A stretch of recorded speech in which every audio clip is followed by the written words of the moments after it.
जम्मू कश्मीर के बड़गाम की बेटी बिल्किस मकबूल ने रियासत का नाम रोशन किया है।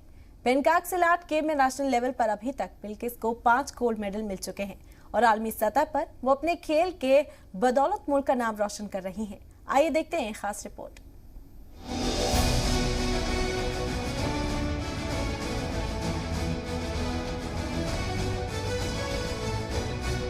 पेनकाक सिलाट मार्शल आर्ट गेम के तहत आता है। ये खेल कौमी और आलमी सतह पर भी खेला जाता है। बड़गाम की रहने वाली बिल्किस मकबूल अभी तक इस खेल में 5 गोल्ड मेडल हासिल कर चुकी हैं।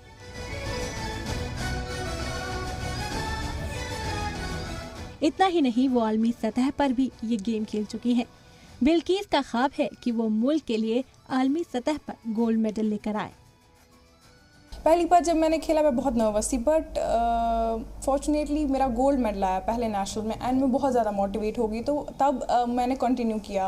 हरियाणा में नेशनल हो रहा है तो उसके बाद वहाँ पे ट्रायल्स होंगी इंटरनेशनल के लिए, तो वो मैं क्वालिफाई करूँगी एंड फिर इंटरनेशनल के लिए जाना चाहूँगी एंड गोल्ड मेडल इस साल तो आएगा।